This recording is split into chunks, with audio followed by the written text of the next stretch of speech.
Hi and welcome to all the racing enthusiasts joining us from around the globe as we'll be going through the Fairview meeting and just having a look at the card. It's a 9-race program, so take note when the exotics start. Joining me on the line is the resident expert Grant Paddock. Grant, how are you doing and how's the weather looking your side of the world?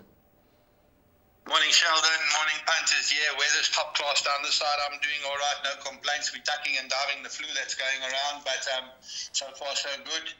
And yeah, big meeting tomorrow at Fairview. Weather seems to be good, so it should be a good day's racing. The Derby and the Dahlia Plate's all going to be happening, and hopefully we can point these punters in the right direction. We didn't have a very good week on Friday, and we need to turn the wheel around.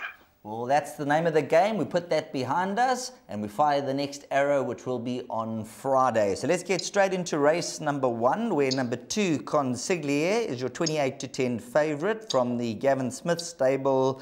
Resurgence number 1 is at a price of 5-1, and then number 5, Connection, at 11-2. After that, 7-1 and better the rest. Pretty difficult to navigate the first race, Grant? It always is. Work riders race 1,000 meters down the straight. You know, they go crazy paces. These guys unfortunately don't have the opportunity to ride too often, and probably once every 3 months, and that's definitely not enough. So there are a couple of very decent riders out there, and they will be in the firing line, no doubt. I have gone for this horse 5-star Magic number 10, the filly against the boys. I'm not too concerned about that. Holding solid form, definitely the filly to beat in the race. The work rider's done well enough. He's not too bad at all. From Connection, number 5, Connection, very, very good work rider. He used to work for me when I trained. A very good set of hands. Drawn on the right side of the course. I do think there's a bias at Fairview at the moment. You need to be small numbers down the straight. I haven't heard anything about Consigliere, but Sadiq Watkins is Gavin Smith's main work rider, and he'll probably be on the right one. Very, very weak form line in Cape, the work riders race. So we've got to see how he goes. And then Swiss Walt, another one from the Ziesman Oosthuizen yard. I think it's the first ride for King Naki. I don't know what his fitness levels are going to be like. He could be coming up for air late, but 5-star Magic for me. I've tipped it 10-5-4-2 with regards to Resurgence. The one horse stable do fancy him. They were just concerned he might be just short of 1 gallop, but definitely a horse that can run into back end of quartet. So 10-5-4-2 for me, Sheldon. There we go. That's the running of the work riders race. As we move on to race number 2, 12:55 is the carded off time. And looking at the betting, joint favourites is number 8, Project Runway, 22-10, and number 5, Fantasy Girl, both priced up 22-10. Number 10, Thread of Life, is 9-2, and then number 7, Miss Predator, at around 5-1. Barring this quartet of runners, it's 10-1 and better. Whose camp are you in the second race, Grant?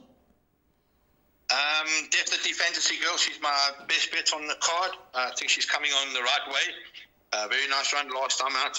I was on Project Runway last time out, and Mr. Yenny decided to get it boxed in a 7-horse field down the Fairview straight and ran accordingly. Thread of Life, I do know, is fancied from the yard, and I actually think Thread of Life will run in front of Project Runway and then Miss Predator. Those 4 surround them, but I'm strong in the camp of Fantasy Girl. I think she'll win and win well. 5, 8, 10 and 7 is the way I've got it. And the first timers, there's no talk around. The filly Cape Flower is going to need the experience and maybe a touch further. And no talk for September Flower either. So it looks like it's going to be between 5, 8, 10 and 7. And that should get, the Fantasy Girl should be enough in the buy pot. Right, now your suggested bet commences in race number 3, being a 9-race program, which will be the place accumulator. And the opening leg of the place accumulator, you going with numbers 6 and 8. And just looking at the betting, Richard Fury and Alan Creef, number 1, Holly's View, 2-1. Number 7, Anushka's World, is at 7-2. And after that, Raptor Island at 11-2, number 6. So you've gone numbers 6 and 8, so you've included Joyous Jubilee also at 11-2. Yeah, 100%. 100% Sheldon. I'll make it between those two horses. I've got big respect for Holly's View. I'm not sure if the 1,000 meters, she's probably better over 1,200, especially carrying 62 kilos. It's not gonna be easy for her, but she should run in the trifectas and quartets. I've gone for Raptor Island, very good post-maiden run behind two decent horses, and Joyous Jubilee holding solid form. 1,000 meters back up the grass straight, he'll be running along. So I think it's 6 and 8 should get you through the place accumulators. I've added in the 1 and the 2 to back up trifectas and quartets. Then we move on to race number 4, which will be the opening leg of the pick 6. So the guys need to get their pick 6 bets a rocking and a rolling. 14:05 is the carded off time if everything goes according to plan. And just looking at your numbers, you're going with horses 4 and 6 here in the place accumulator. So let's have a look at number 4, which is on the guest list. Now, Richard Free from an 8 draw for Alan Greef. If you look at this individual's form, very, very consistent, and you have backed up with number 6, Lady Zaltanite, and Samanga Kamalo for the Kelly Mitchley stable. You'll be able to inform us a bit more about this individual off a victory and a third to Lady Writer last time out.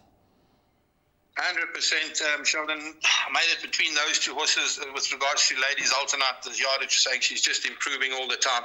She is held by Maiden's Cove on the guest list and State of Mind, but she has made the necessary improvements. I think on the guest list is still the horse to beat.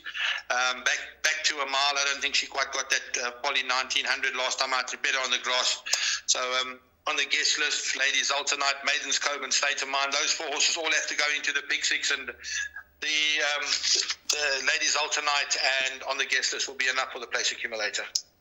That'll take us on to race number 5. And race number 5, let's take a look here. It's a Pinnacle Stakes over 1,600 meters. And just having a look at the draw stats. Let's just have a quick look here from the previous 486 races. The majority of winners stats-wise have come from draw number 1.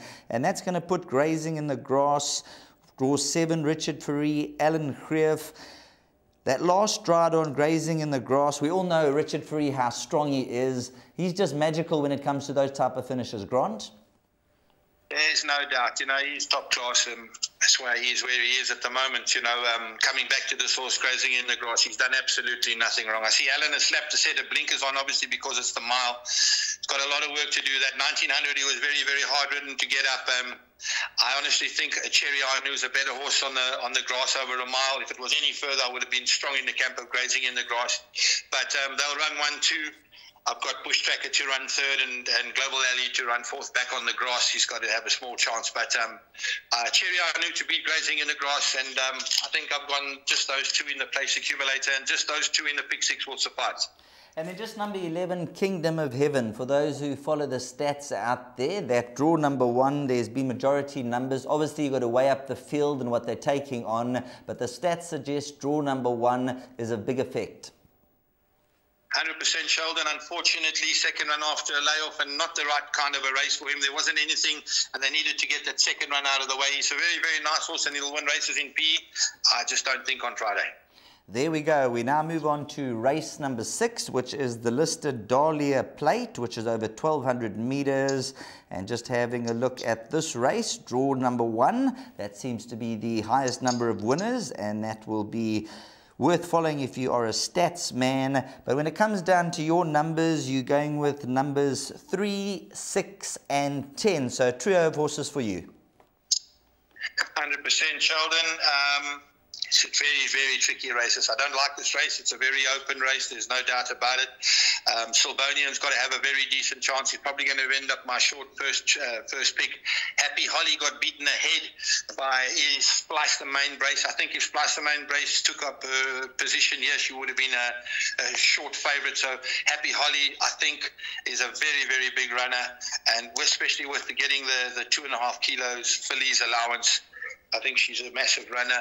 I think the Gavin Smith yard player have a big role. King Dundee ran on very well last time out and can be anything. And this horse Play Act, they put the blinkers on finally. And if he puts his mind to it, he can definitely run into the money. I've gone 6, 10, 3, and 4 here, Sheldon. Right, let's move on to the listed tab East Cape Derby over 2,400 meters. So this is going to test them on the stamina side. And talking of horses who've been tested on the stamina side, number 1, Fairy Knight. This horse just continues to climb the ladder, but the victories have been over the 14 and the 1,600 meter trip, the son of Global View. Now steps up to the 2,400. Yeah, Sheldon, it's a very big question mark. I must be honest with you. You know, he's a big, strong boy. If he decides to take a hold, he's going to be in trouble, especially over the 2,400. He tends to want to over-race sometimes, so Richard's going to have to switch him off. The pace will be there. Vast voted and Pisces, there's no doubt they're going to be stretching along over the 2,400. The horse that I really do, I've actually banked her in I've gone for the stable companion, Joy and Peace. She's got a 2.5 kg pull for the fillies allowance. She stays properly. She's holding solid form, and I think she's the right horse. I know Alan likes Fairy Knight. They're both for the Halo Stable Syndicate, so I can see them running 1-2 if Fairy Knight does stay. But Joy and Peace for me to beat Fairy Knight, Women's World and Public Benefit. There we go. So number 5, Joy and Peace. That could be the right one. Looking at this individual, back-to-back wins. Did win over 1,800 and 2,000 meters. So horse who's proven that can win over 2,000, and the 2,400 meters should be right up the alley. As we move on to the next leg, and the next leg you're going with 2 runners here. So no banker, but you're going with numbers 1 and 5 in your place accumulator. 100% Sheldon, yeah. I thought one of the better bets on the card, Official Secret, the one. She's come down for 59.5 kilos on her back. Course and distance form is unbelievable, 2 from 2 over the 2,000 meters. She's a very, very smart horse. She ran 3.5 lengths off, grazing in the grass in a Pinnacle plate last time out. She's down to a 90. She's got to be a massive, massive runner. Definitely my first choice. The likes of Central City, you've got to go in. Richard's gone for that one. Obviously, they needed the claim of Nastili to take off the weight of the filly. Magical Midlands to run a drum. There's no doubt he's won a very good race last time out.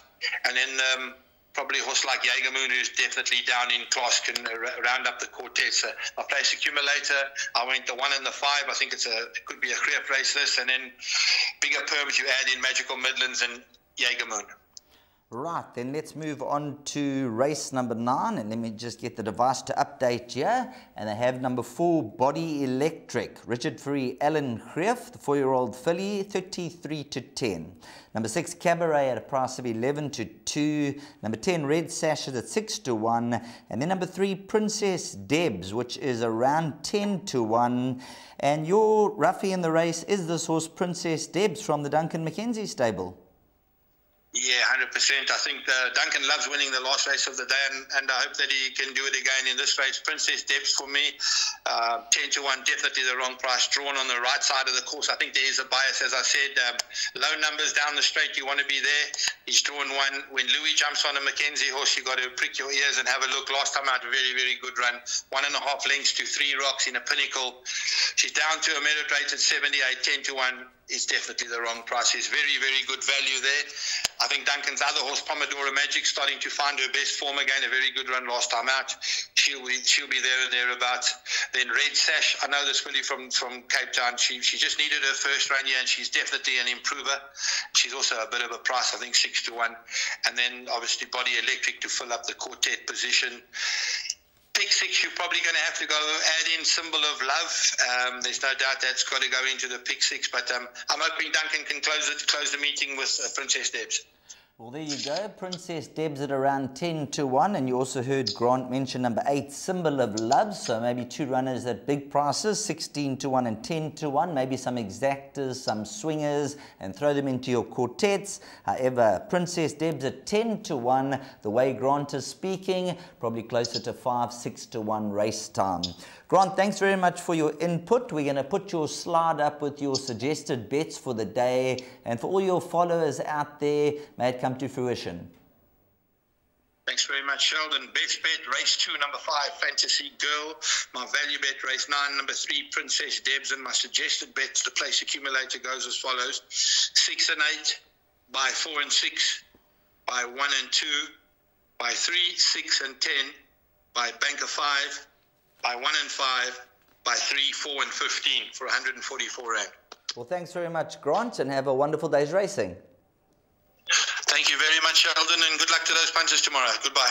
There we go, Grant Paddock, the resident expert on the line, giving you his opinion as he does it week in and week out. And there we go, Princess Debs at around 10 to 1. That could be the horse to structure some bets around. And hopefully you come out as the viewer, the punter and the follower in the winner's enclosure.